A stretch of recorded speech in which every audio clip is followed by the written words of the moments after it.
Word. Okay. Hey, what's up, guys? Welcome to the Dankertarian podcast. This is going to be our first episode. It's Caryn and Harlos and Larry Sharpe having a peaceful, non-confrontational, uncontroversial conversation. And I think that's the best way that we can unite these clans to show that people with disparate positions and incredibly different tactics can come together towards the same goal and can still be very friendly with one another. There's no shouting.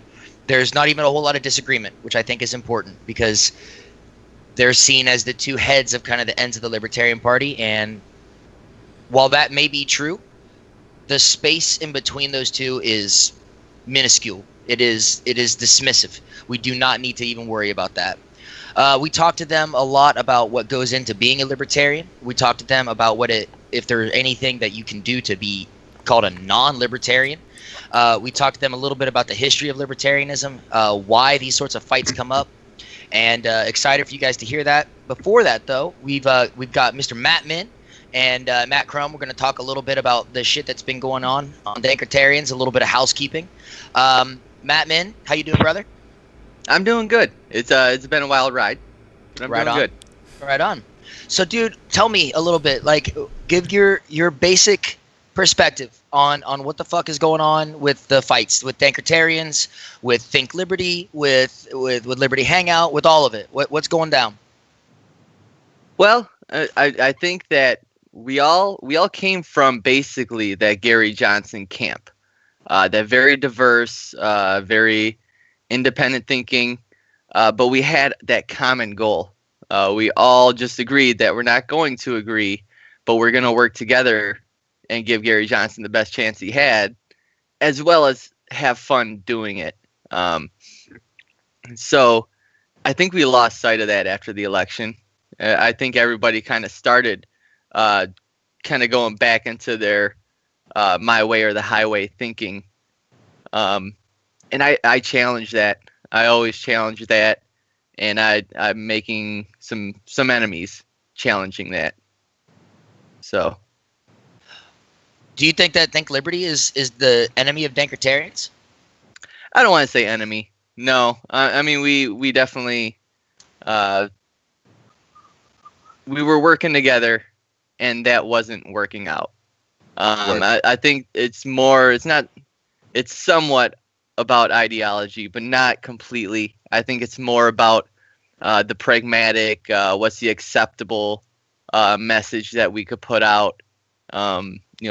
How can we not upset people? Where I'm definitely the opposite there. I'm looking to poke fun at people. I'm looking to poke holes in ideology. And I do that just in fun. I'll make fun of myself. I like when others make fun of me. If it's funny, I like laughing. And do you think you've gone too far sometimes? Sometimes I wonder if I've gone too far, and I get myself into corners that I can't quite back out of. But I see enough progress. I know it looks like I'm just being an asshole half the time, but I have some good goals in mind, good things I'm trying to do, and I do see progress towards those goals. Word. So the big disagreement people have with you specifically, and that they're kind of generalizing to the page, is that you not only reject the non-aggression principle, but that you advocate for violence and the use of force. I'd love to hear your definition of the non-aggression principle. I've never heard you say that, but let's get that shit on record. Yeah. No, not non-aggression principle. It is unethical to initiate aggression for personal or political gain. If somebody is initiating, you do have that right to defend yourself. That I believe in that 100%. But everybody has their own take, I think, and I see it twisted in ways that I don't agree with. But I have no choice to say, well, that is still an argument based on the non-aggression principle. So I do kind of have to accept that is going to be a libertarian thought. So, I mean, let's call out specifically like one of the controversial pieces, right? So just you already know what I'm talking about. So explain what you explain the meme and then and your intent behind it. Which fucking meme? The dude drops like 30 triggering memes a goddamn day. I think the particularly the cracking open a cold one with the boys. Oh, with the boys. I just thought it was funny. I just liked the joke. You know, there was that one that Pickens made of me, and what was it? I think it was Joe Muhammad Ali that took it and made it, you know, the boys. And I was just like, oh, that's just a fun way to poke and kind of just get Antifa in there. So describe what it looks like, though. Just describe what it is if you can. What it is there's a Antifa, you know, in the street. It's got the mask on. It's got a big flag he's waving, a big giant wooden stick, and he's smacking a cop, peace officer, whatever it may be. I didn't really do much research in the image. But yeah, so the cop is the cold one. The flag is the boys, and then me is the Antifa. There we go. That's a funny fucking meme. Like, I don't know why people get fucking wild about that. Right? I mean, never did I say that is completely justified. But I did make arguments. I did say, well, listen, if we're going to, you know, if you look at some of the ultra right-wing Hoppians that go, well, we can throw commies from helicopters and we can have fascism because it's defensive. If you want to say that, well, then you could definitely make a case that the state itself is a form of aggression, and any aggression in defense, any force in defense is justifiable. I'm not saying that. I'm saying that the argument could be made. You're holding two ideas in your head at once. Yeah, I'm shocker. I'm trying to draw that contradiction that we shouldn't be just insulting and labeling, just going they're violent, lost causes, and especially because of the way the media will, definitely portray the worst of the groups intentionally. I think intentionally, just to give them those bad names, when in fact most of them are probably kids and they don't know any better, and some probably don't even participate in those kind of acts. They do volunteer stuff and things throughout the community. Yeah, I mean, like that was one of the things that I'd said before, I think offline at some point, but essentially just there's truths essentially with folks that folks see in Antifa and in the alt-right both. There's little nuggets there that are real. And then they just end up subscribing to this whole ideology. They get the whole package and all the shit that comes with it. That's terrible, you know. And but at the end of the day, you know, they need to have other options. They need to be able to know and be educated about these other options to be able to see, you know, what they really believe, you know. And more than that, like, I think we all believe that there is a space for the Libertarian Party for individuals who may even be Antifa now and accept the non-aggression principle and want to make government smaller. Something that I thought was really important about Larry Sharpe said is in the podcast is his kind of test is, do you support making the government bigger? No. You have to say no to that to be a libertarian. Do you support the government being not smaller? And he said, no, you've got to say that the government should be smaller. I thought that was really important. I think that there is a lot of space in that philosophy, in that kind of outlook for individuals who may consider themselves Antifa. They, you know, I can't say that I want, you know, Molotov throwers, people that are going to go out and destroy property in the party and representing the party, but if there's someone who says they're Antifa and stands in solidarity with those individuals and is willing in 2018 to vote in their local elections for a Libertarian Party candidate, is willing to vote in 2020 to vote for a Libertarian Party president, and in all of those years to volunteer their time to Libertarian Party causes, goddamn right I want them in there, even if they do continue to say that they're Antifa. So a question here then, like, I think some people have taken the interpretation, I suppose, that you're advocating for Antifa to come with their beliefs into the Libertarian Party. Is that accurate or no? What I'm trying to do is, well, one, before they would join the party, they would have to understand that the party is a non-violent movement against tyrannical government. I mean, that is its purpose. We can argue the social, economical issues all day long, but that's got no bearing on what the party does. The party is specifically to diminish state force. So that's got to be understood from the get-go. Otherwise, I don't want to say that they can just come with their beliefs, because I don't think they have one group think. I think it is kind of a diverse group.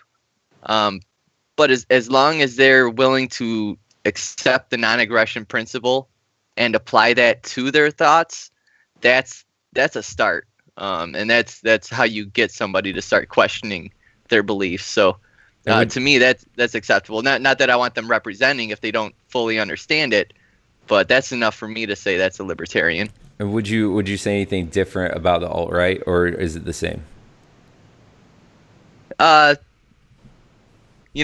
me, it's not my demographic, and I'm going to attack them because it's just I don't like their view of it. But I'm not going to say they can't join the party if they take a pledge of non-aggression and they start applying that to their thoughts. That's fine. The only thing with the alt-right that I've seen in the party is that they want to eliminate the statement of principles. They want to eliminate the non-aggression principle, and that I don't agree with. Which is a funny kind of task, right? And Caryn Ann talked about this during our podcast. She talked about how it takes a 7/8 vote to change the statement of principles, and I feel like that is functionally impossible. You're not going to get 7 out of 8 libertarians at a goddamn national convention to agree to remove the fucking statement of principles. That shit's not going to happen. So it's a funny task that the alt libertarian movement wants to take, but I don't know, man. I'm kind of with you on that, man. Like, let's bring them in. Like, if they're alt right, let's get them to agree with the non-aggression principle and persuade them otherwise. And I mean, shit, I was so moderate a year ago. I came into the party so blind. You know what I mean? I remembered Gary Johnson from 2012, and I was like, oh, he's a cool dude, libertarian, must be like Ron Paul. I'm in. I'm going to help this campaign. And that's how all this shit got started. I just wanted to help, and I found that there was no structure there, and now I'm trying to help build that structure. But very quickly, just the interaction with people in the party, I got radicalized. I learned the philosophy behind everything, and it made sense, and it clicked, and I love it. I couldn't imagine any other home for me politically. Right on. All right, guys. Thank you so much for coming on. I want to encourage everyone to stick around to like and share their Dankertarians. We've got a great podcast coming up. Again, it's Larry Sharpe and Caryn Ann Harlos talking about uniting the clans and getting over disagreement. I also want to say real quickly, I would like to reach out an olive branch to anybody listening who's on Think Liberty. We do want to be friends again. We do want to squash the beef. I would like to apologize for any mistakes I've made. There was never anything intentional about that. I never wanted to hurt anybody. I did what I thought was best to squash that beef. So I hope everybody hears that. I hope everybody takes a lot from the Larry Sharpe, Caryn Ann Harlos conversation. It's really good. There's a lot of really good information in it. You're going to learn something. And let's get together and come together for some liberty. Thanks so much, guys. Excellent. All right, we'll go ahead and get started. Mr. Sharpe, Miss Caryn Ann Harlos, thank you so much for coming on the Dankertarian podcast. Really appreciate you guys taking time out of your day. We're going to be talking a little bit about uniting the clans within the Libertarian Party. We've got a lot of disparate caucuses, a lot of different philosophies. I think that's the most beautiful thing about the Libertarian Party. It is the biggest tent of all. I just wanted to get your guys' opinions, first of all, on what it is that is causing this strife. Why is it that libertarians can't seem to coalesce around one idea any year other than a presidential election year? And if it's okay, I'd like to start with Mr. Sharpe, and then we'll go to Caryn Ann, if that's all right. Yeah, it's all good. I'm not sure we even coalesce during a presidential year. I'm not sure that's true either. To tell you the truth. I think we're probably better during that year, but I'm not sure we do. I think there are several reasons. One of them is, it's as silly as it sounds, is we are one of the few parties that actually has an ideology anymore. The other parties really are about who's on the right team. They really are who I identify with. I identify more with this person or that person, this kind of person or this kind of ideology. So I tend to follow that ideology or that team. It's almost like someone who happens to like the Raptors or something like that. Something like that, right? Someone who would be crazy to like that team. That was a joke to you, Matt. Anyway, so yes, but they tend to be on each other's teams. But when it comes to libertarianism, many people come here or have been here because of an actual ideology. Well, when you have an actual ideology, you discuss that ideology, you talk about that ideology, and you take a stand on one way or the other. It's not just because someone has an L by their name that I'm going to support them. I think that's step one. But it's a second piece, too, which is almost like a personality of the party. And that is we've had about 40 years of losses, a lot of losses. And when you're constantly losing, it's hard to maintain morale. What do libertarians do poorly? Win elections. What do they do well? Argue. We're really good at arguing. We're really good at fighting. We're good at having facts and that kind of thing. So I think that also makes us believe that we want to fight, we want to argue more, we can win. But the last piece is, without clear victory, who's to say why we didn't win? So it's very easy to say he wasn't pure enough, she wasn't right enough, she wasn't left enough, he was too much of an anarchist, he wasn't enough of an anarchist, he was too mainstream, he wasn't mainstream enough. And they're all right because we don't have anything to say that they're wrong. So I think those are a couple of reasons why we tend to fight. Excellent. Yeah, I hadn't heard that last one before. I think that's interesting. Mm-hmm. Karen Ann, what are your thoughts on that?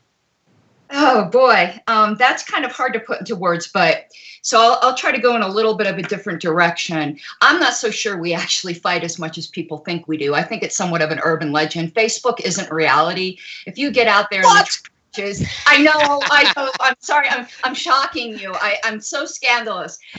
But I think you get a very distorted sense of reality on Facebook. When you're out in the trenches, like I've been to all these conventions, and even with people who disagree with me, it hasn't been the vitriol that's on Facebook. I think I don't know, for some reason, we love to make ourselves look more dysfunctional than we actually are. So I actually think it's overblown that we do not fight I can't even imagine being a Republican right now. I just can't imagine that we're fighting more than they do. But for the actual fights, for the things that actually aren't blown out of proportion, I think part of it is we've had a lot of growth in the past couple of years, which is both good and bad. And obviously the good part of it is self-evident, but I think the bad part of it might not be, is that a lot of people are coming in and have no sense of our history. So they have a preconceived idea of what they expected, and when it doesn't conform exactly to that, there's some friction, and that over time that will dissipate. And also some people, and a lot of people don't want to say this, but I will, some people come in that aren't actually looking for the Libertarian Party. They're looking for the Republican Party that they wish was the Republican Party. So it's a lot of different things, and those persons won't stick. It won't be sticky. And with the people who just need to know a little bit more about the wide diversity of views, time and education will solve that. And that's an easy problem to have. But also, as most people say, I mean, we're glued together by contrarianism up to a point. So you get a bunch of individualists together, they're going to clash because I'm right and you're wrong, and that's just the way it is, and you're really silly if you don't see it.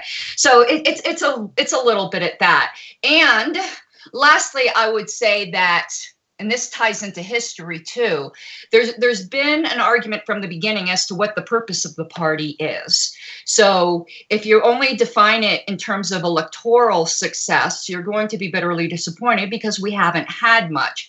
But that isn't what the party was founded on.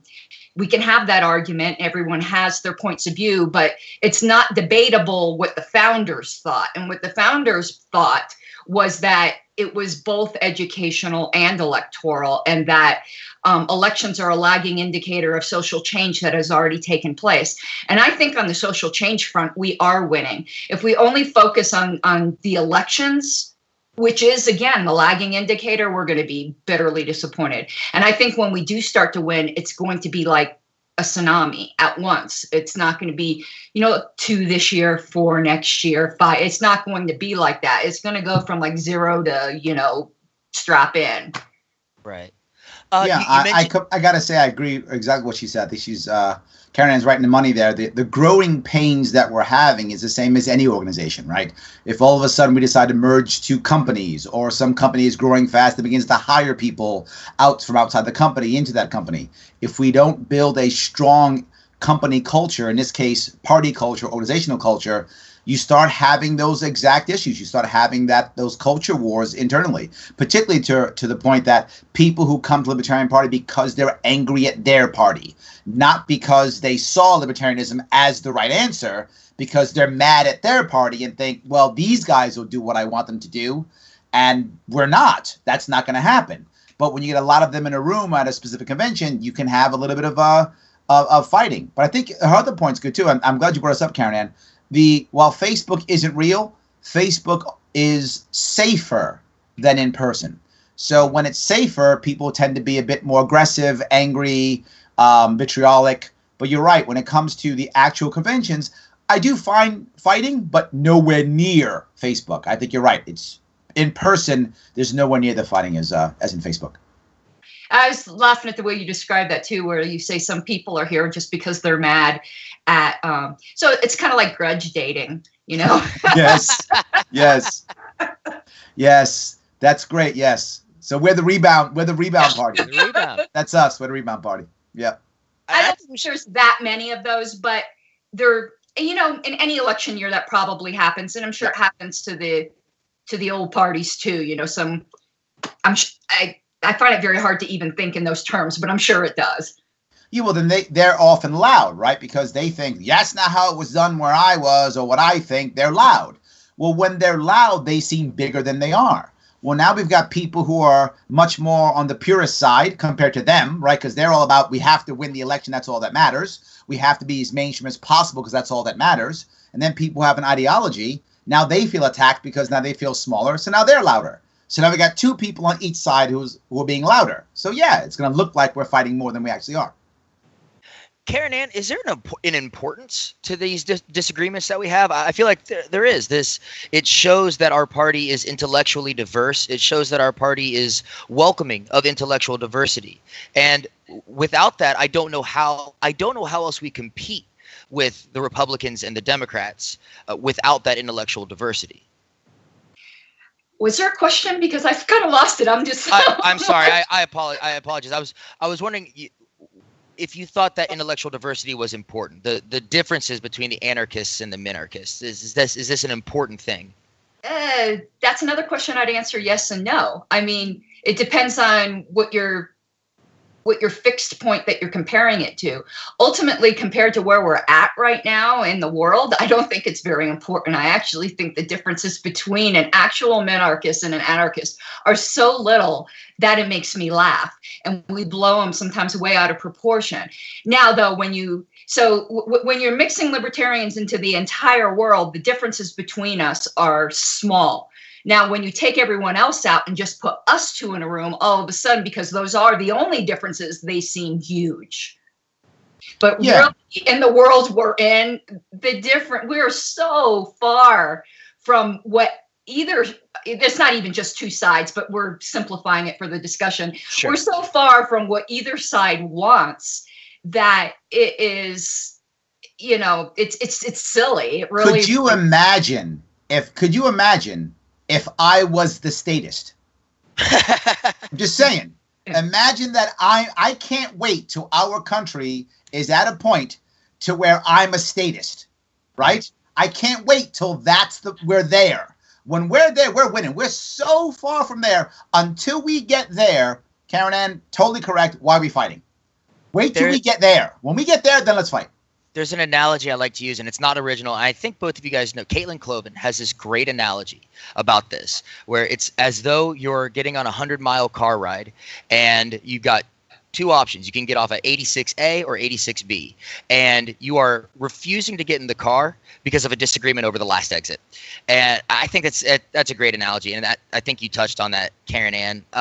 I wanted to ask, the sort of division really highlighted for me with the Arvin Vohra incident, with him coming out against the military. And I don't want to move backwards and retrudge old information, but that did seem to clearly indicate the differences in the party between the sort of the, for lack of a better term, the pragmatists and the radicals. I know that, Mr. Sharpe, I know that you don't represent the pragmatic caucus. I'm just using it kind of as a general term here.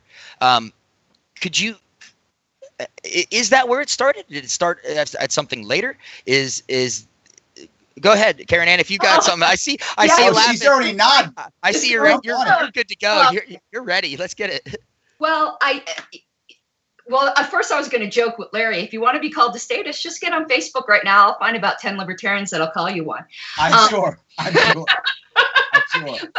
But besides that, and it brought to mind, because I was going to say, I doubt anyone out there would claim that I'm not a radical. But the funny thing is, I could get on there and find a few people that would call me a statist right now.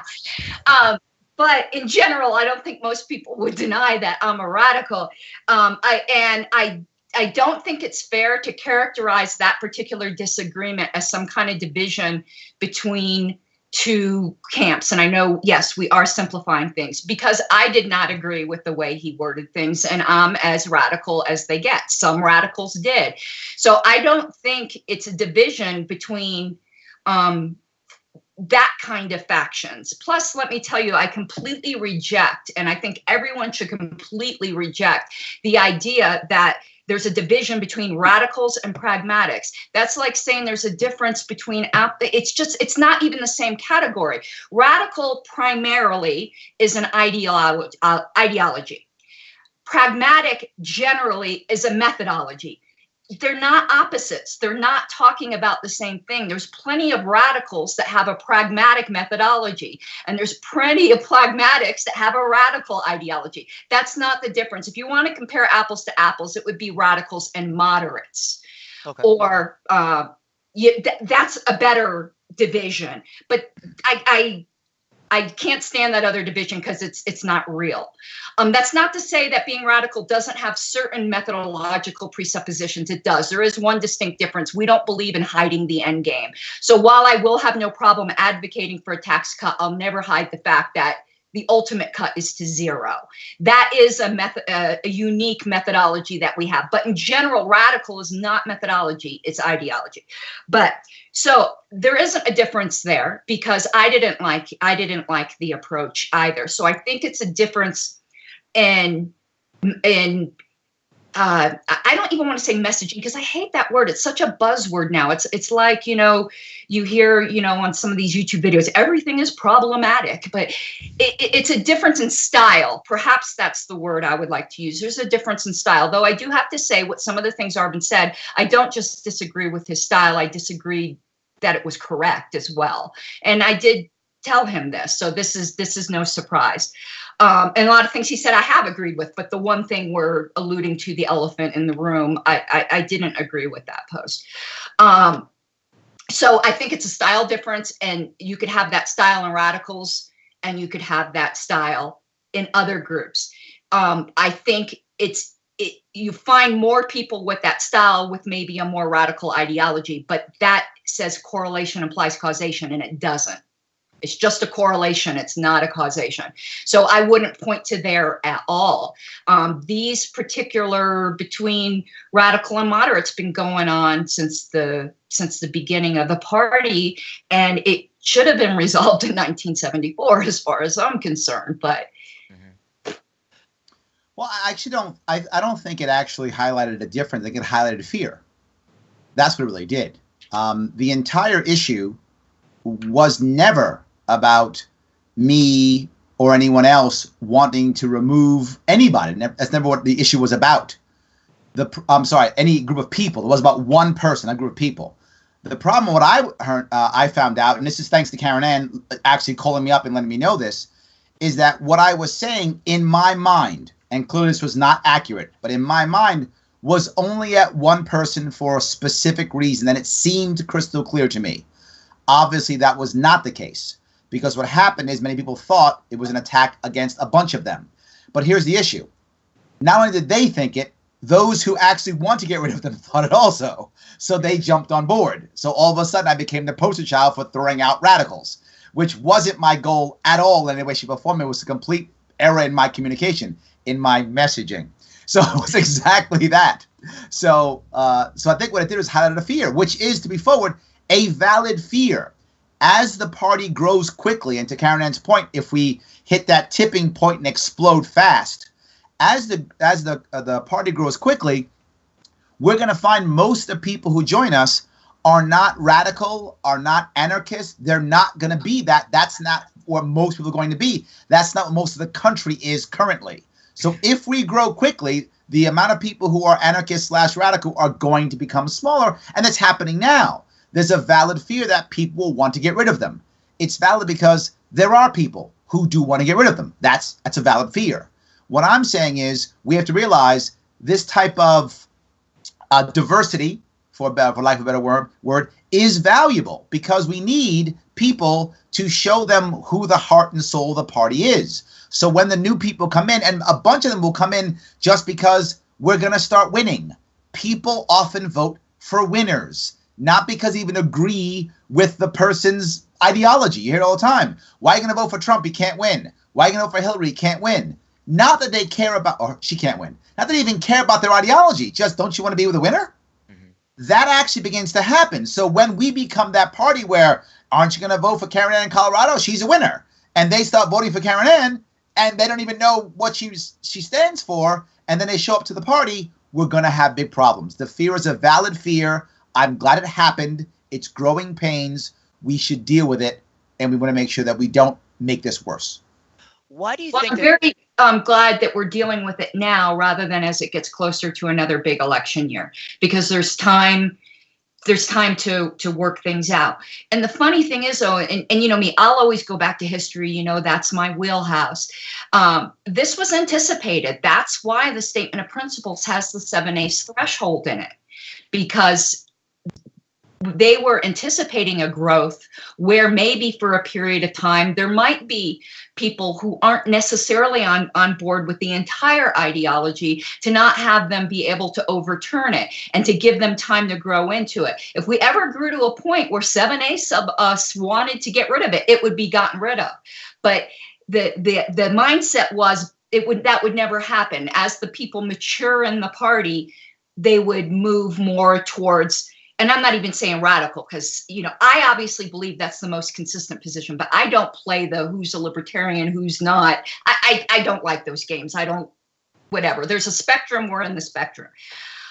So this was already anticipated in 1974. And I think it's a great fail-safe. And once people start to learn about that, it's extraordinarily helpful. So that's kind of why I harp on the history so much. I was curious, Larry, why do you think it is that there is a faction in the Libertarian Party who wants the radicals out, or the audacious, or the anarchists? Yeah, sure. Absolutely. Because they believe that's the only way to win. That's not true, but that's what they believe. They believe it's the only way to win. They think that if we have audacious people yelling and screaming, that no one will vote for us, we'll never win, we're crazy, blah, blah. But don't they see who our president is? Don't they see that? I mean, come on. I mean, the president has taught us that Twitter can win. I mean, the idea, first off, it's not true, right? But even if it was true, even if they were right, and again, they're not right, but even if they were right, so what? That's the heart and soul of our party, being open and saying we're against the state.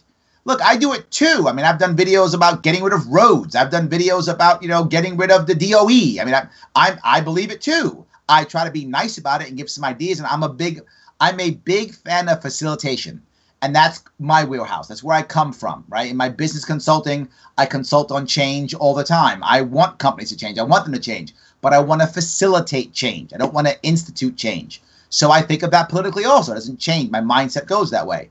So I'm about facilitation, and I want us to facilitate change. I want to get to the absolute smallest government possible. If that's zero, I'm in. Let's get there as deep as we can go. I want to facilitate a change because as a general rule, and this is what I really believe in my heart, the government rarely ever just takes away rights. They almost always are given away voluntarily, eagerly, because of fear. Once people are afraid, we make bad decisions, we give up our rights, we become a fascist nation. If we don't facilitate change, we will encourage fear, we will instill fear in the population, they will make bad decisions, we will become a fascist state. Something I wanted to bring up, you guys had brought up earlier, and I think this is really important, and I think this is where some of the division's coming from. And I actually am going to call out something here as bad. Not anybody, not by any kind of name, just an idea that I think is bad, and will be very bad if it takes root. The analogy you gave of the 100-mile car trip, it's been given many different ways, such as, you know, a train going somewhere or an elevator going up to certain floors. And I absolutely agree. No analogy walks on all fours, but I agree absolutely with those analogies. There's a certain segment of the party now, though, who's denying that analogy, and I think that will be the death of us as any kind of coherent unit. Philosophically, that has been the party philosophy. That has been the type of analogy. That was the idea behind the Dallas Accord. What some people are saying is that, no, let's just take minarchists and anarchists again. We could divide it out even finer, but they would say, no, it's not like we're all going on a train from Florida to New York. Florida to New York, that might be the minarchist train, but anarchists aren't actually going there and just going further to Canada. They're actually going to California, that we're not even going in the same direction. And that is really sowing a root of bitterness. And that is not what we were founded on. Everyone's entitled to that opinion. You know, I'm not going to tell people what to think, but none of our platforms over the years, none of our coalitions over the years, the Dallas Accord over years, nothing that's in the heart and soul of this party over the years is compatible with that mindset. You can disagree with it, but the fact is that's always been what we were founded on, a group of people who wanted more freedom than we have now. And we might disagree as to what point enough is enough, and that we could work with each other till we got to that point. Now, in some kind of weird abstract bubble, what they're saying would make sense. If, for instance, Rothbard's button did in fact exist. It doesn't exist, but if it did, they wouldn't push it, I would. So that is it, but it doesn't. You got to explain the button. This is YouTube. You got to explain the button. Rothbard postulated, and he did it as a thought experiment for you to answer the question. He'd ask you, do you hate the state? And he goes, here's how to determine if you hate the state.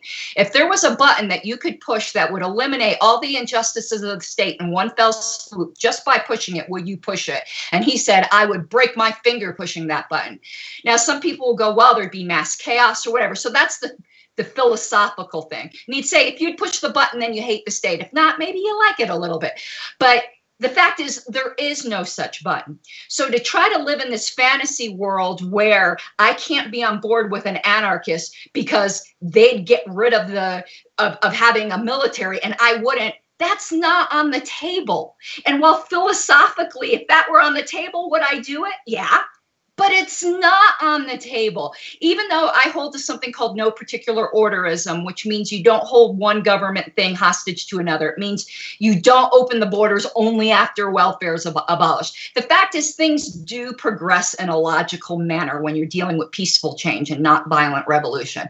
So those weird out of order things, they're not going to happen to be any kind of realistic impediment to keep us from working together. In the world that we live in, we're on the same train. And I am so distressed to see people denying it. And I think that's where we could point to a big problem, in my opinion.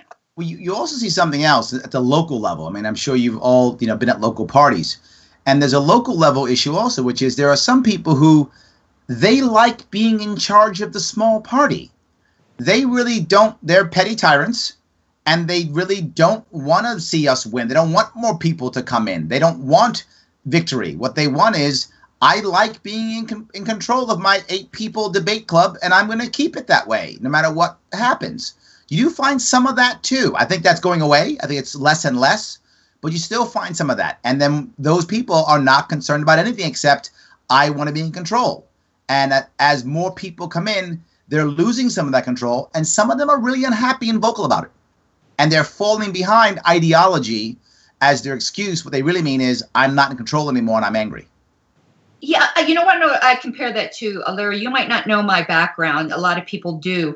I actually come from a very fundamentalist religious background, and there's a certain mindset that people in those backgrounds get when you're there, and it is. The more people don't like you, it means that you're having success. Yes. The world hates me. I'm the super Christian. The world hates me. It's the devil coming against me.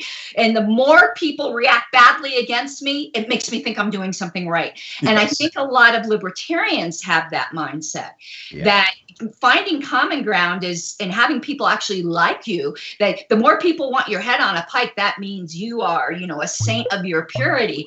And I just don't think that is necessarily the case.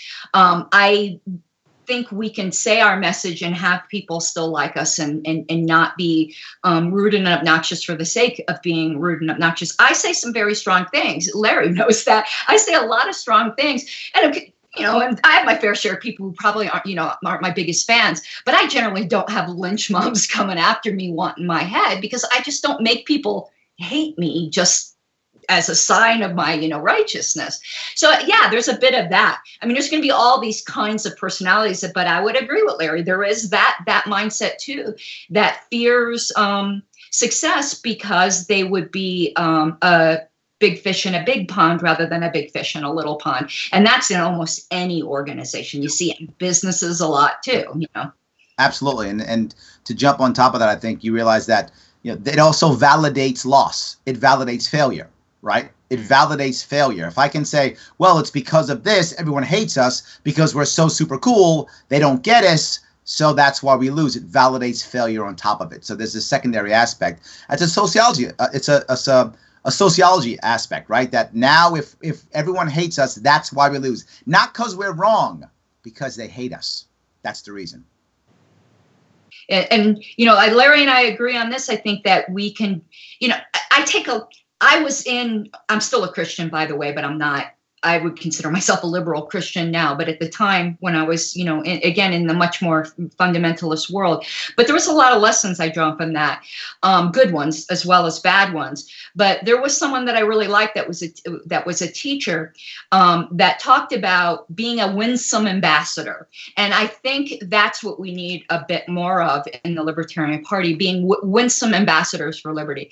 And not every problem is a hammer that needs a nail. And the analogy that this teacher used to give is said, our job is to put a rock in their shoe. So you give them something to think about that they're walking around with.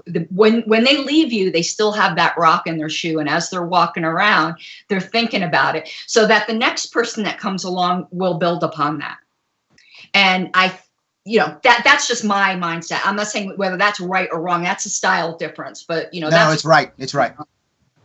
And that's where Larry and I agree. We make a connection on that level.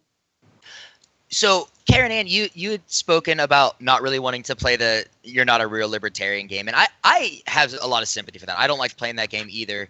But I also think that it is important to establish some boundaries for what at least the party is. The philosophy, of course, can be a lot bigger. And Larry, you use the 80-20 rule a lot, and I think that's a great idea.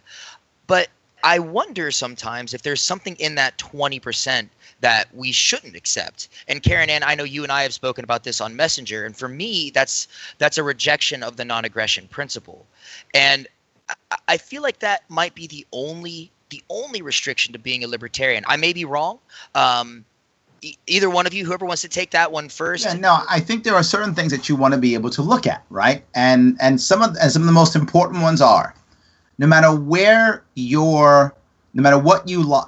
lie on anything, are you ever saying, in any way, supporting or asking for bigger government?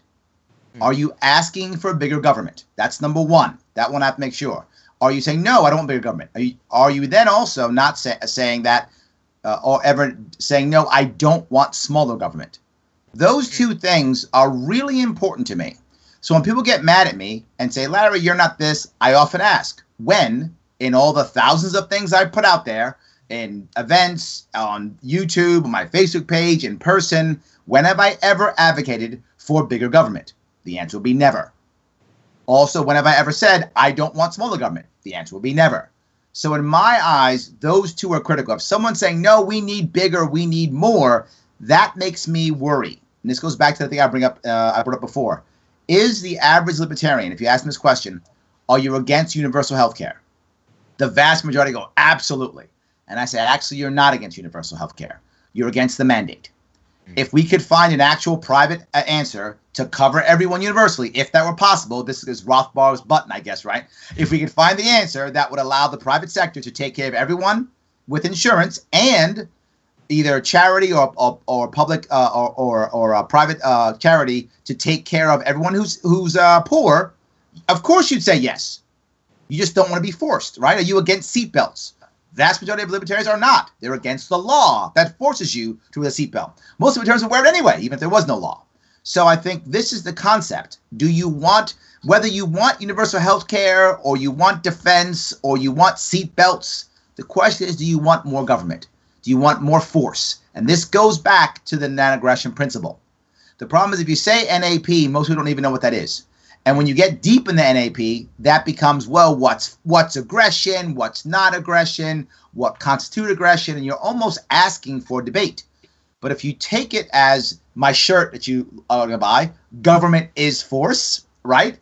If you look at government as force, that's a critical piece, and say government's force, I don't want more force, you're probably in the right area.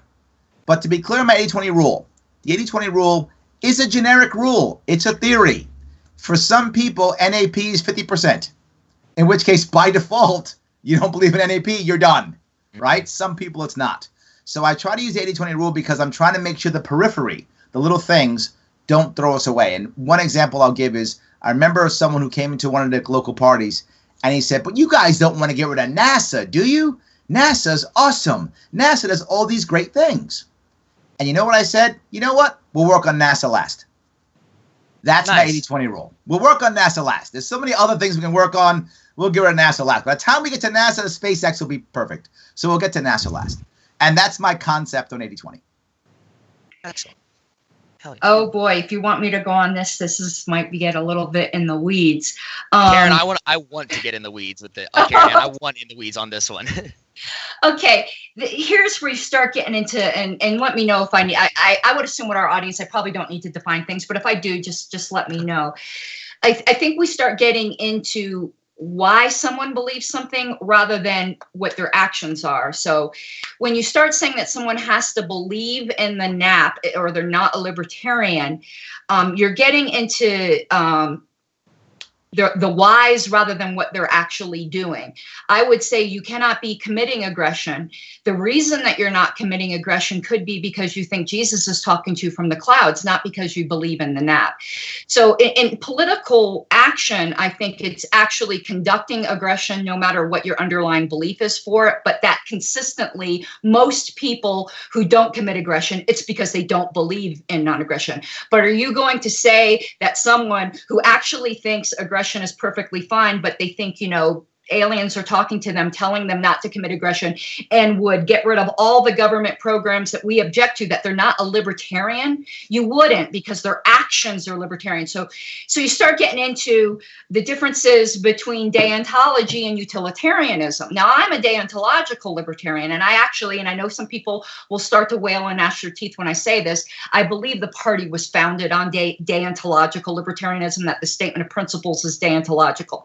But I don't think it was ever meant to exclude utilitarians. And that's like where some of the argument with Austin Peterson comes in, because he claims to reject the NAP, but he doesn't advocate for policies that actually reject the NAP. So you have to decide for yourself if you want to disqualify him based upon what's in his head or on what he would do. My problem before, when I had the big debates with Austin, was because he openly rejected the statement of principles. It wasn't about saying the magic words NAP or anything. It was about the statement of principles, which we've seen since come to terms on. That's over and done with.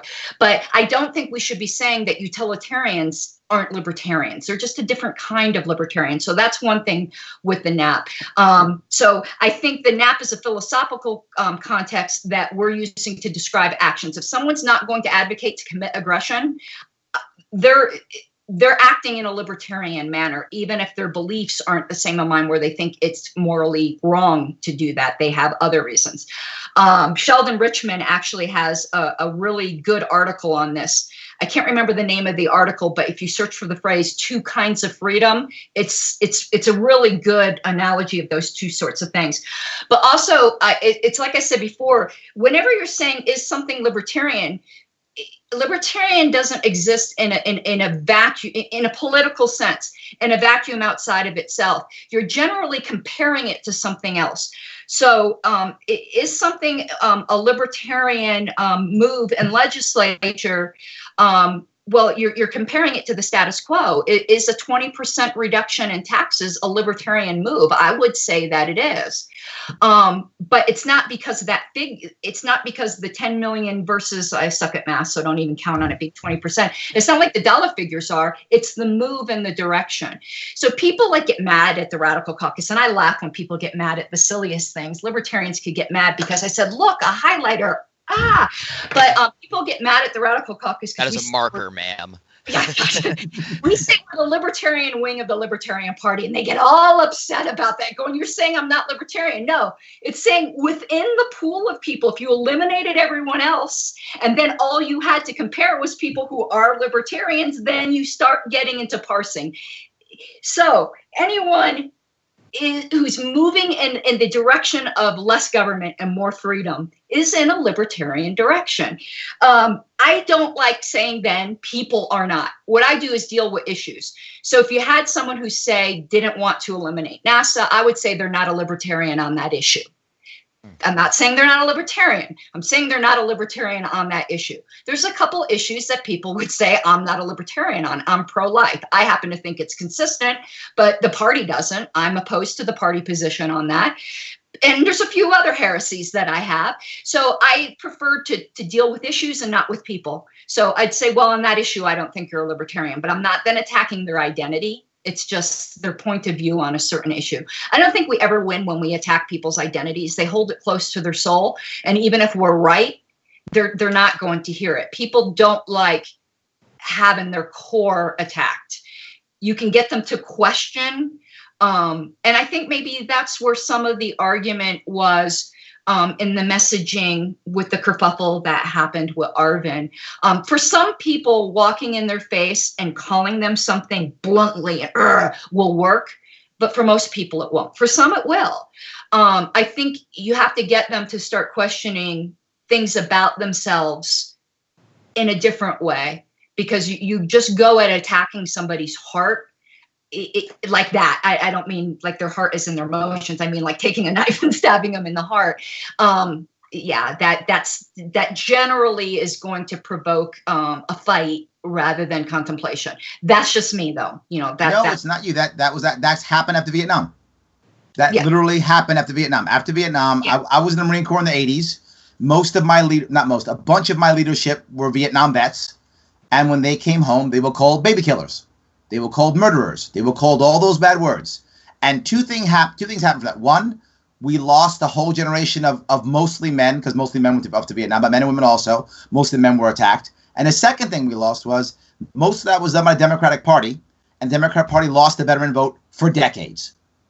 So it doesn't work. And here's the most important part. It didn't change policy at all.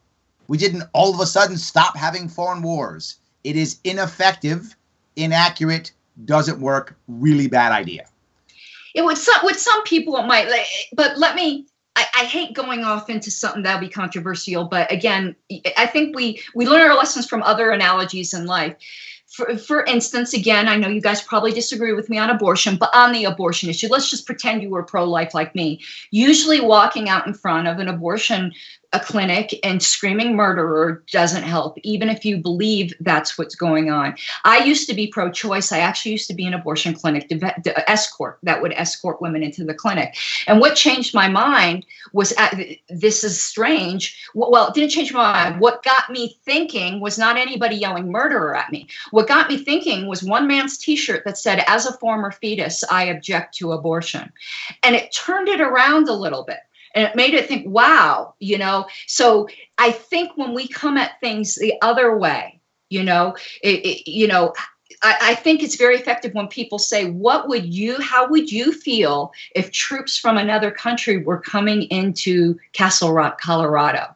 And you go, oh, rather than going, you're going over there and you're you have them put themselves in someone else's shoes. And it's a way of changing minds without directly attacking people. Yeah, I'm going to touch a couple pieces if I could. First one was the idea of not being a libertarian. I don't think I was clear enough. My 80-20 rule doesn't decide if you're libertarian or not. It doesn't. In fact, no one decides if you're libertarian or not. It decides on whether you personally will support that individual. That's what it means. That's all it means. If I support 80%, if I support you if I believe in you 80% of the time, I should support you 100% of the time. You're good enough for me to support. Now, are you going to be a successful libertarian? Well, if you get elected locally and people elect you locally to either local leadership or into positions of authority or as a candidate, or people follow you on Facebook or listen to you when you speak, whatever the case may be, then you're a good enough libertarian for those people. So the more you get, the better. I'm not against people who are not very libertarian running for office even. And it happened here in New York. We had a guy running for a mayor, and he actually said something which was, almost the end of the world for us. He said, "This is New York City." Someone asked him about stop and frisk.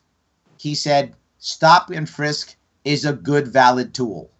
Ugh. You can't say that. You cannot say that in the New York City libertarian room. You That's pretty can't say that. That's the game at that point. Obviously, he is not a mayoral candidate. Yeah. Interesting what you pointed out before, though, is that people's percentages can be different. So yes. The 80-20 is there are people who don't like me, again, because of my pro-life, because to them, abortion is 50%. That's correct. And that's perfectly valid for them. Yep. That's the way they weight those issues. There are things that I consider a whole lot more important than other issues. And that will vary upon the individual. And it doesn't mean a libertarian. It means if you're running against someone else, they're going to support someone else. That's what that means for that person. But something else, to be clear, this is a little bit off topic, but this also means running your campaigns. When you're out there as a candidate and you're running a campaign, the people who are your volunteers need to support you 80-20. If they don't, they shouldn't be on your campaign. Because if they don't, when they talk to the press, when they're out there at the booth, when they're out there doing those things, they're going to contradict you. They're going to say, well, I don't agree with him or her on this or that. They're going to do that. But if they agree with you 80-20, they'll support you 100%, they'll simply announce your views on any specific topic. So this 80-20 rules also applies if you're a candidate picking volunteers to help you. One other thing that you had mentioned, though, where you were talking about the value of definitions, and that's true. And I do think we need to distinguish between the very rich, long, and diverse history of libertarianism, little l, writ large, and then Libertarian Party libertarianism, which is a phrase I use a lot. Libertarian Party libertarianism is defined. It's defined by the Statement of Principles. Our bylaws say it's defined by the Statement of Principles. But it also, we don't have to swear fealty to it either if you disagree on a point. What I like to see from people is, if you disagree, just be clear that you disagree. Absolutely. As I do on the abortion issue.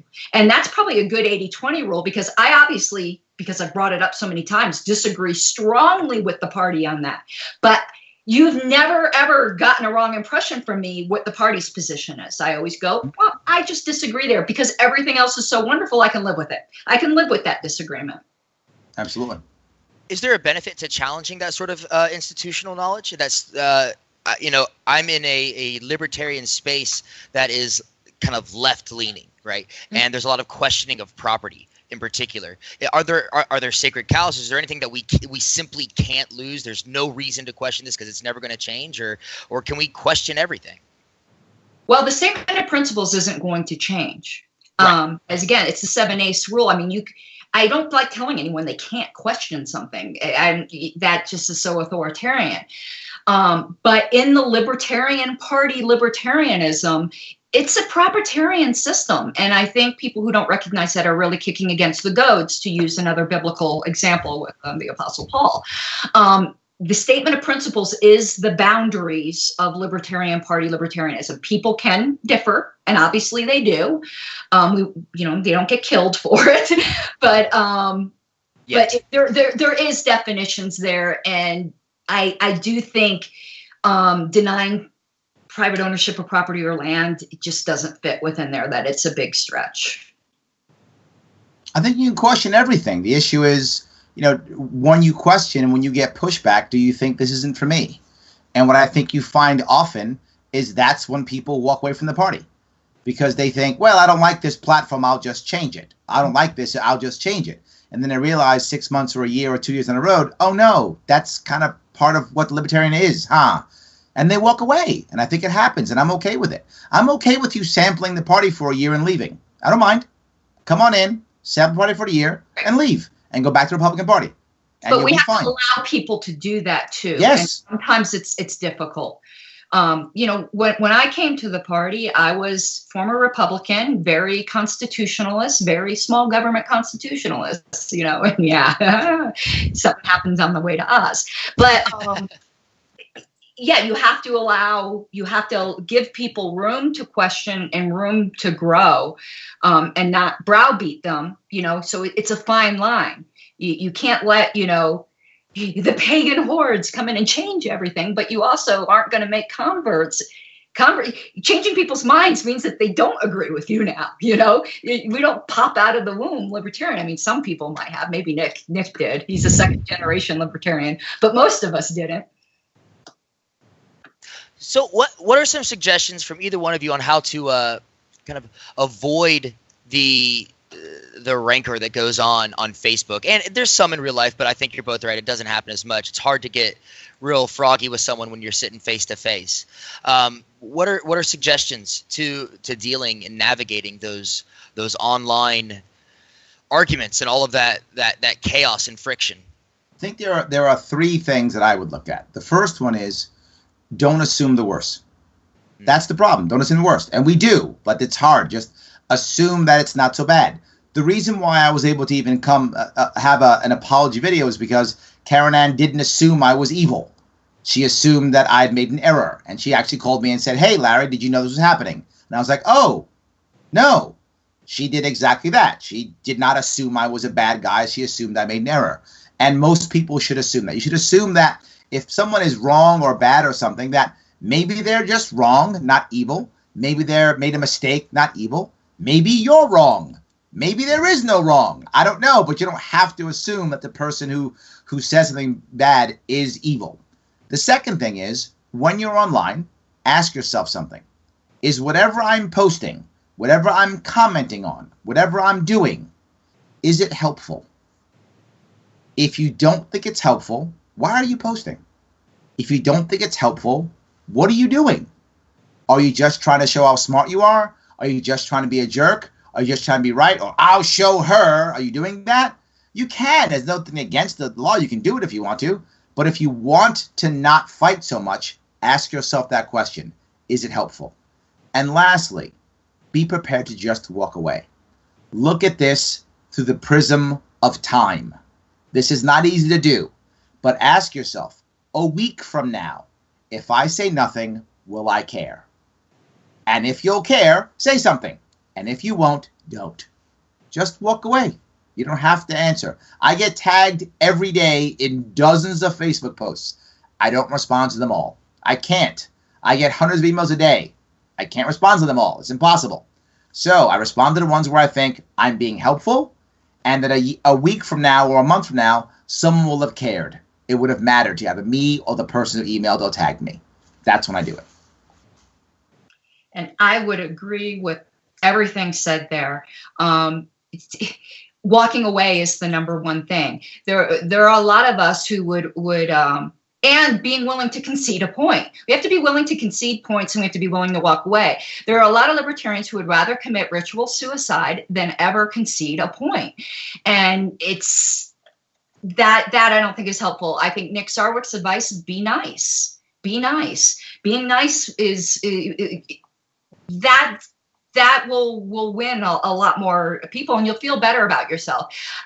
Instead of only just looking, will it matter in a week? I like to say, well, will I be able to look in the mirror and like the person I see back? Or will I think I was just a big jerk? And I've been that jerk. We've all been that jerk. Mm-hmm. I think I've gotten a lot better at it when I started thinking about it.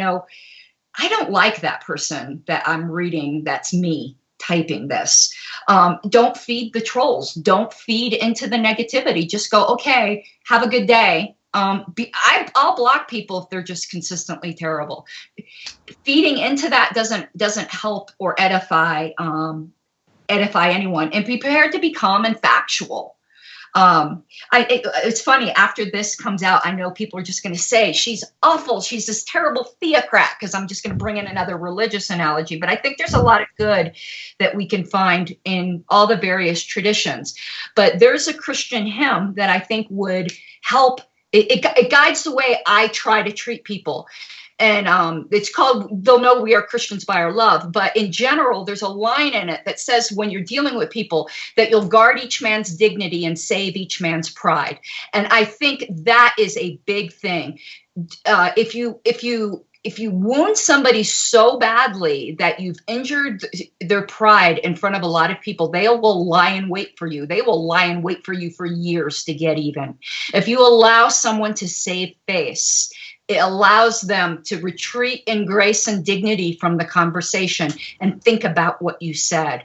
But if you're just out to humiliate someone and do not let them keep their dignity, the minute you are down, will do whatever they can. You will have made an enemy, even though you won the point. And I always think, keeping it that this is another human being here. Yes, I think I'm right. Make my point, but don't humiliate them and allow them to maintain their dignity. I often also think that we can say sorry. Mm-hmm. Oh God! When you make an error, say sorry. Well, I mean, I've made mistakes many times. I'm going to make more, and when I make them, I say I'm sorry. But I don't just say sorry to say sorry. I only say sorry when I'm sorry. If I just say sorry all the time, my sorry has no value. So I say sorry when I'm sorry. And when it comes to blocking, it's a funny thing. My rule is I only block people who attack others on the page. When they attack me, I don't say anything. I get called horrible names, slurs, racial slurs, bad things on my page all the time. I never block them until they attack others. When they go, you're a jerk too, gone. Just beat me up, it's fine. I have guys come on my page almost every week and crap on everything I put. It's a guarantee. I don't say a word. Because usually I find others see it and they do it too. But there's one more step I want you to think about. When someone's attacking you and you want to fight them back, if it's on Facebook or Twitter or LinkedIn or any of those things, remember something. You're not fighting because you want to win, or you shouldn't be. You should be fighting because others are watching. There are lots of people who watch the fight back and forth. And to your point, Caryn, do I want to look at that person? Other people are looking at me. And if I fight dirty or I fight nasty or if I can't say the right facts or if I'm a bad guy, everyone looks at me and says, wow, Larry's a bad guy. Larry fights dirty. Larry's this. But if I can be calm, cool, collected, if I can be rational, if I can say I'm sorry for wrong, if I can see the point, everyone else is also watching me. And they go, wow, Larry can see the point. He's not bad of a guy after all. So the trolls can actually make you look good if you're able to navigate the trolls well. If you're not so much. Most important point I think you said is saying I'm sorry. Yep.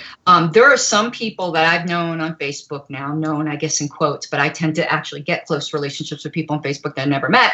But there's people that I know that I've never seen say I'm sorry. I'm sorry. Nobody is that right. It's just, I ask anyone listening, examine yourself. If you haven't said you're sorry in the past, let's just say year, you're probably doing something wrong. Because I guarantee you did something that you should have apologized for in that year.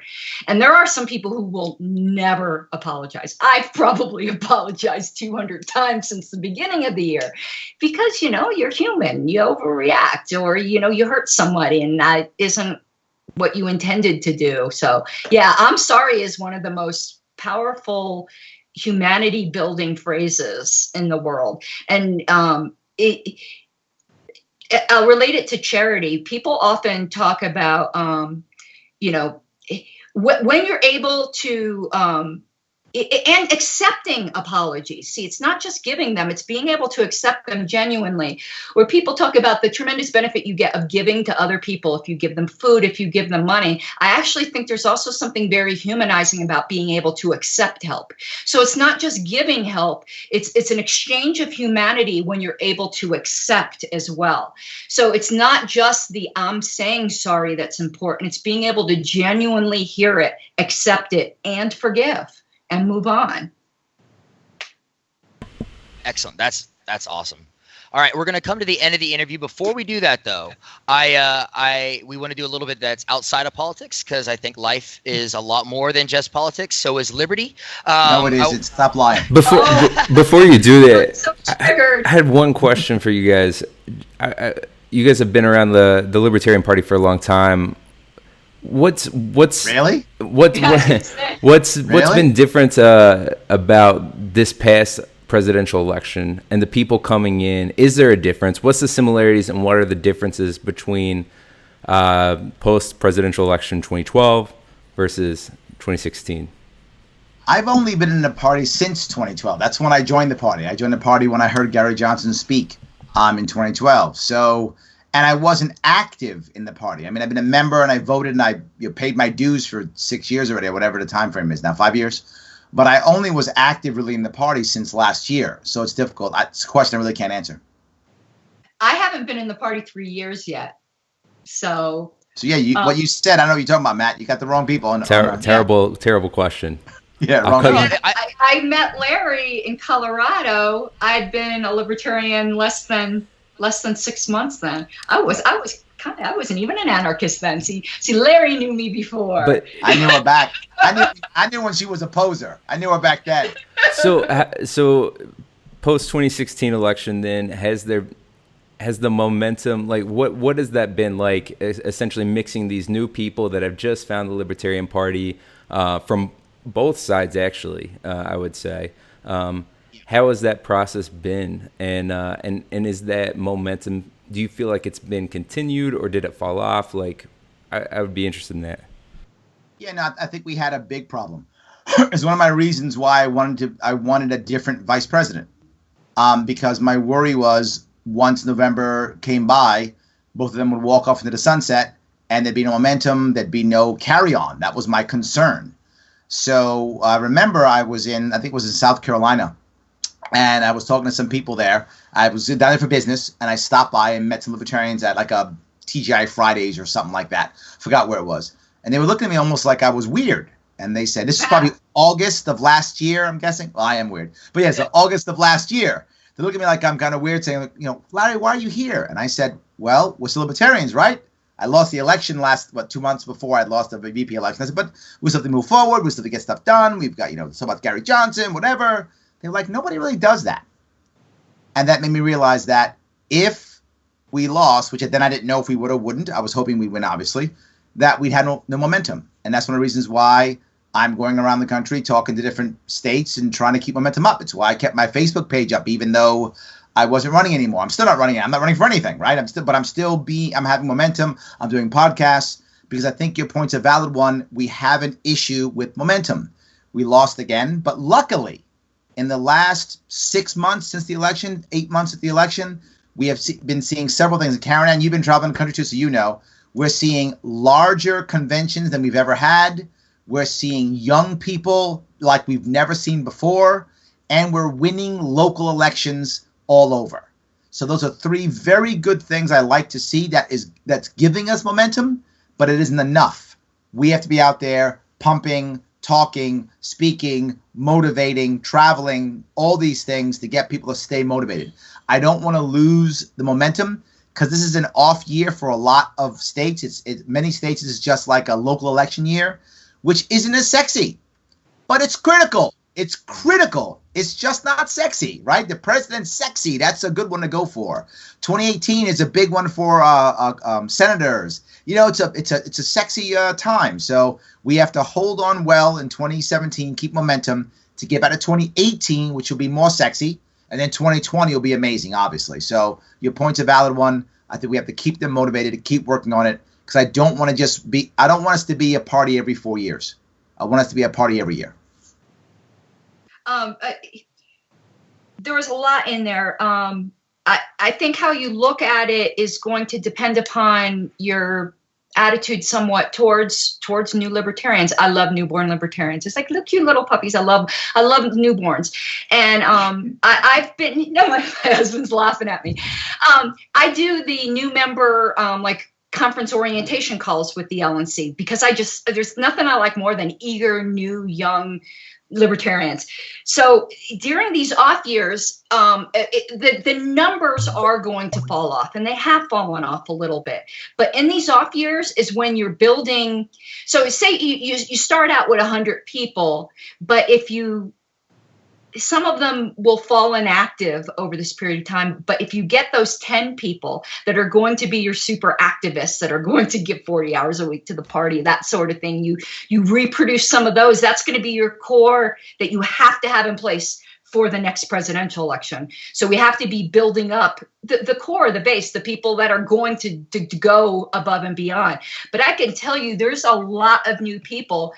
With the various projects I do, like the history project, like Lpedia, there are people who have jumped right in, are just doing tremendous like amounts of volunteer work. So while in some sense numbers have fallen off, I've seen a lot of just willingness to do some of this background work. And because I've only been here under 3 years, I don't know if this has happened before, but I'm getting the impression it's better right now, that there's more activists and worker bees now than there was after the last one. But I don't know from personal experience. Right on. That's actually really cool to hear. I'm a new libertarian. I've only been a libertarian since January. That's really cool to hear. So clearly you're not a real libertarian yet. Obviously, I'm not a real libertarian. I'm a commie. We both met actually here in Tennessee on the Gary Johnson campaign. Actually, Matt was the very first libertarian I ever met. Like the very first party libertarian I ever met and worked with. So the non-political question. I like music. Music is a pretty big part of everybody's life, I think. What are you guys listening to right now? If you can, I'd love to hear a top 5 list. You don't even want to know. I do. Okay, I'm not joking with you when I work a job that's about 50, 60 hours a week. And I literally do volunteer about 40 hours a week for the party. Oh. So that doesn't leave much time. I haven't watched a TV show. I can't even say. And new music, I don't have time for that. So I've got old, just in weird collection. So I'm sure Larry's way more hip than I am. Well, I also have a 13-year-old, which by default makes me hipper, right? Because I listen to her music. But no, in general, my personal tastes are twofold. They're very eclectic in one way. I like music that is very hard and very harsh. And I like music that is very soft and poetic. I like both of those. I'm not a pop guy. I like electro, grunge, European electro music, hard ghetto rap, and I like Sade and yes, and the and bands like that, The Cure with the love ballads. So I love the softest, most poetic music you can possibly get, which is very light with very, very light instrumental, heavy voice and poetic. I love that. I can listen to it all day long. Almost like soft rock like that, very soft. And I like the harshest, most grungiest, violent, both of those two. I love both of those. I like both extremes. That's funny because that's exactly how I am. There we go. Yes. I'll listen to, I can't even like Hooked on a Feeling one moment and then some death metal band the next moment. Absolutely. So yeah, that's exactly it too. My only requirement for music generally is so it has to be in a minor key. I don't know why. I love it. It's got to have that moody feel to it, or if it's in a major key, I'm just like forget it. But if it's in a minor key, yeah, I love it. I actually listen to music in foreign languages also. I listen to Rammstein, which is a German heavy metal electric band. I listen to Rammstein, but I also listen to Ice Cube. So was Rammstein the one that did Du hast mich, or what was it? That's correct. That was a while back. Du hast, which is a common, Du hast means you hate and you have. Du hast mich, you love me, you have me, and you hate me. Yes, I speak some German. Nice. So yes. Have you ever listened to Gojira? I don't think I know Gojira. That must be Japanese. No, it's a French heavy metal band, and they're very good. You should check them out. If you like heavy music, especially if you like it international, you should check out some Gojira. There we go. Guys, thank you so much for coming on. Larry, Karen Ann, what are you guys doing right now with in the next week? What are the big projects you're working on? Larry, trying to make money. Trying to make some money. Working. Trying to make some money. Working. Well, for me right now, I'm swimming in records because I've got that history project going on, which is a multi-year project. So every weekend I spend down with one volunteer who goes down there with me every weekend, sorting party records, scanning party records, and working on Lpedia. Lpedia is a tremendous resource. It's the Wikipedia, basically, for the Libertarian Party. I encourage everyone to go and use that resource. You want to look at old platforms, old bylaws. But not only that, everyone has a piece of party history, they just don't think so. Unlike Wikipedia, where you'll put something on and everyone argues about whether it's notable or not. If you were the chair of some local county party for a grand total of 2 hours, you're notable. You should be on Lpedia. So all of the facts of the party history needs to be there, and everyone has a piece then. So I encourage everyone to go sign up for an Lpedia account and write your own page even. We don't prohibit that, because who knows more about you than you? If you start, kissing yourself too much, other editors will come along and slap it down a little. So everyone go in and add your little part of history, and then this will be a resource for these newborn libertarians who want to learn that we didn't just spring up out of the dust yesterday, that there are decades and decades. But what's great about that too, though, it's inspiring, because when you realize that you're on fire with these wonderful freedom ideas, and you go and you look at some of these records and you realize you're standing in the efforts of people who did this before you. I don't know, to me, feeling a continuity with the past, with great persons of the past, inspires me. Maybe some people it doesn't. But going and reading these things, people 40 years ago who were saying what you were saying, and how you're continuing that tradition forward, I just think is incredibly motivating. So lpedia.org. Lpedia.org. Notice back here, Frederick Douglass, Sun Tzu, Otto von Bismarck, Miyamoto Musashi, Machiavelli. Yes.